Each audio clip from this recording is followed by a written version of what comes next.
Zeus, con sus símbolos del rayo y el águila, que se convertirían en presagios para la humanidad, gobernaba desde su trono en el monte Olimpo. Había vencido en su rebelión contra los titanes y ahora era él el que gobernaba el mundo e impartía orden y justicia. Dependiendo de su estado de ánimo, era capaz de causar desde tormentas hasta furiosas ventiscas.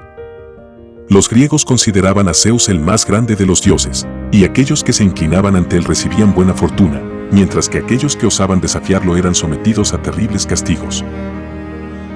Pero el camino fue largo hasta llegar a la poltrona real. Todo empezó una noche en el monte Liqueo de Arcadia. Rea dio a luz a su tercer hijo, Zeus, pero harta de que su marido Cronos se comiera a todos los que engendraba, decidió esconderlo. La diosa Gea la ayudó, y llevó al recién nacido a la isla de Creta, donde lo ocultó en una cueva del monte Egeo. Allí, la diosa de la tierra encargó a las ninfas Adrastea y Io y a la ninfa cabra Amaltea que criaran al bebé.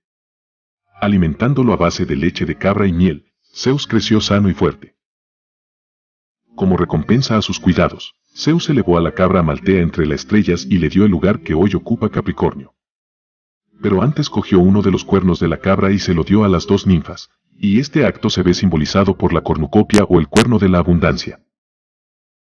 Volviendo a Zeus, cuando fue mayor empezó a urdir un plan contra su padre Cronos. Pidió ayuda a la titánide Matis, quien le dio una pócima que Cronos debía beber.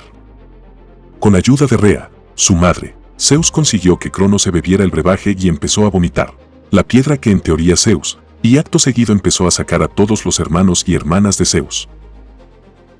Los 12 hermanos se unieron, con Zeus como líder, en una guerra de 10 años para arrebatar a Cronos y los titanes el control del mundo, la titanomaquia.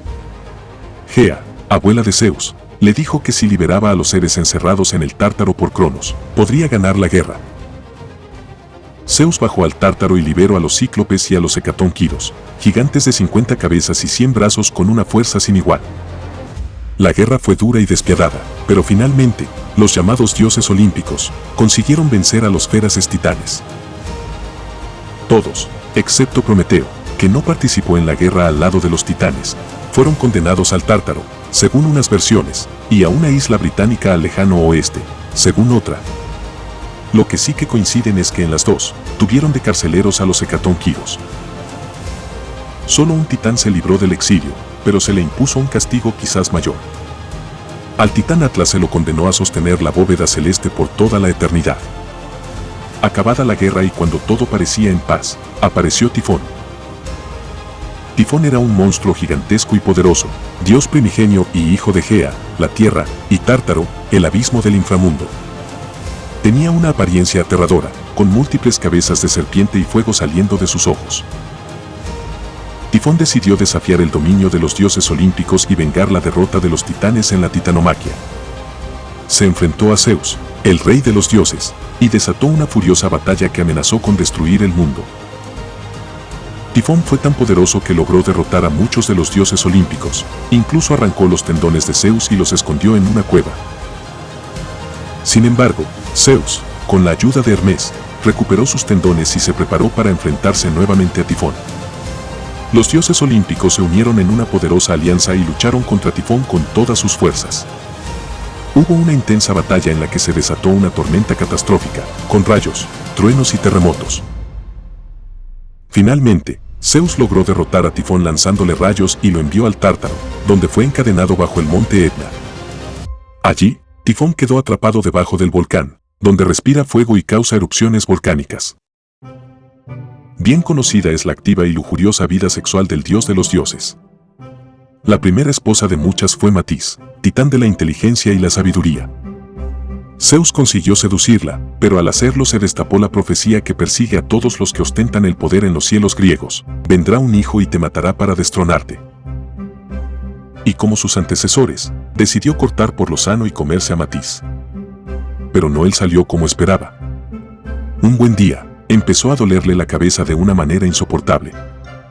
Fue entonces cuando pidió a Hefesto, dios del fuego y la metalurgia, que le abriera la cabeza o usí en su destreza.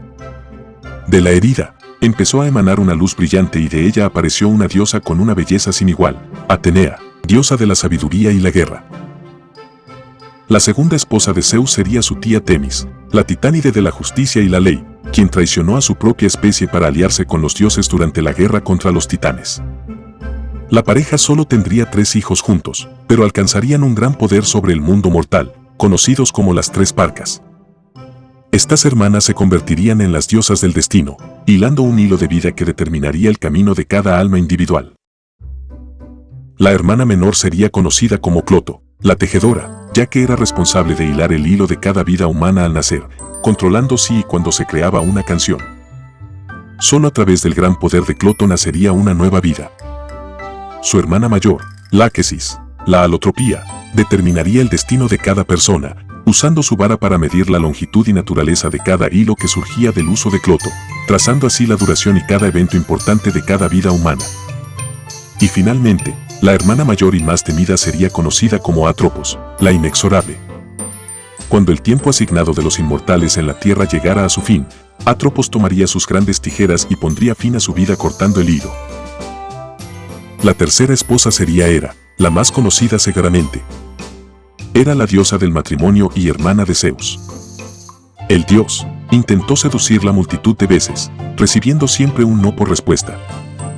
Pero Zeus era muy tosudo, y decidió convertirse en un cuco para poder acercarse a ella. La diosa picó el anzuelo. Cuando vio al cuco le pareció muy tierno, lo cogió, y cuando lo acurrucó en su seno, Zeus retomó su forma normal y tomó a la diosa, quien finalmente se casó con él por vergüenza. De esta unión nacieron 3 hijos: Ares, dios de la guerra; Hefesto, dios de la forja y el fuego; y Hebe, diosa de la juventud. Pero Zeus no tenía suficiente con Hera, tenía que seguir engendrando criaturas por todos lados. Con Leto, hija de los titanes Ceto y Febe, tuvo al dios Apolo, el más guapo de los dioses, dios de las artes y la música, padre de Asclepio, y a la diosa Artemisa, diosa de la caza y la naturaleza. Con Maya, la mayor de la Pléyades e hija de Atlas, tuvo al dios Hermes, mensajero de los dioses y dios del comercio y los ladrones. Con Mnemosine hicieron a las 9 musas. Con Deméter a Perséfone, la que fue raptada por el dios del inframundo Hades. Si no has visto el video lo dejo en la descripción para cuando acabes este. También quiso juntarse con mortales, y la primera fue Sémele. Sémele era hija del rey Cadmo de la poderosísima Tebas. Zeus, disfrazado de mortal, mantenía una relación de amor desenfrenado con él. Un buen día, Hera, hasta los ovarios de que su marido se lo montara con todo lo que se movía, se disfrazó de anciana y fue a ver a Sémele. Hera instó a la joven muchacha, ya encinta del dios del Olimpo de 6 meses, que le dijera a su amante, que revelara su auténtica forma ante ella. Sémele lo hizo, pero Zeus se negó a contestar. Cuando ella le dijo que si no se lo mostraba, no le dejaría entrar en la cama con ella, el dios entró en cólera, y con un rayo, fulminó a la joven muchacha. Hermes, que pasaba por allí, consiguió salvar al feto y meterlo en el muslo de Zeus, en el que 3 meses después nacería Dioniso, dios del vino, la diversión y el teatro. Y por eso se le conoce como el nacido 2 veces. Existe otra versión en la que es Gaia, quien rescata a Dioniso en el último instante, envolviéndolo en hiedra fresca para protegerlo, hiedra que llevaría el dios toda su vida en la cabeza en honor a la madre tierra. Y al igual que en la versión anterior, Zeus incubaría al pequeño feto en su muslo hasta su nacimiento. Todos estos romances al final provocaron una ira inimaginable en Hera. La diosa del matrimonio, urdió un plan para derrocar a Zeus como dios del Olimpo. El orgullo, el mal carácter y la arrogancia de Zeus habían hecho que también los otros dioses estuvieran molestos con él. Así que se pusieron todos de acuerdo, y una noche, mientras el rey del Olimpo dormía, lo apresaron y lo ataron para que no pudiera moverse. Discutían los dioses por quién sería el sucesor de Zeus, y aprovechando la distracción en la que estaban metidos, la ninfa Tetis fue a buscar ayuda para liberar a Zeus y así evitar una guerra civil en el Olimpo. Encontró su ayuda en el gigante de 100 manos Briario, que sin mucho esfuerzo, liberó a Zeus para que éste castigara a todos sus captores. Hera fue la primera, como instigadora de la rebelión, y la colgó del firmamento con un brazalete de oro en cada muñeca y un yunque atado a cada tobillo. Finalmente decidió liberarla a cambio de que todos los dioses juraran fidelidad y nunca repitieran un acto igual. Pero Poseidón y Apolo serían castigados a servir al rey Laedomonte, para quien construirían la ciudad de Troya. El ojo lujurioso de Zeus se extendía más allá de los cielos, ya que el rey de los dioses continuaba persiguiendo a las mujeres, engendrando innumerables hijos. Zeus estaría relacionado con casi todos los dioses y héroes, a menudo disfrazándose para ganarse el afecto de las mujeres que capturaban su atención. Una de esas mujeres fue Europa, la princesa de esta ciudad llamada Tiro y hermana del famoso héroe Cadmo. Un día, mientras ella recogía flores junto a la costa, Zeus la vio, y se sintió absorbido por su belleza, así que decidió reclamarla como suya. Zeus, en uno de sus maquiavélicos planes, envió a Hermes a conducir el ganado del padre de Europa hasta la costa del mar de Tiro, donde la joven solía pasear con sus amigas. Zeus se convirtió en un hermoso toro blanco, grande y fuerte, pero manso. Al ver al toro, Europa quedó hipnotizada por su belleza y empezó a jugar con él. Colgaba flores de su cuello y guirnaldas de sus cuernos, y cuando más confiada estaba, el toro le ofreció su lomo para montar. Decidió trepar sobre su espalda, y en el mismo instante en que se montó en él, Zeus partió a toda velocidad, corriendo directamente hacia el mar. Europa gritaba de terror mientras se aferraba desesperadamente a los cuernos del toro, mientras éste atravesaba el vasto océano. Finalmente, llegaron a Creta, la isla en la que Zeus había sido escondido de niño.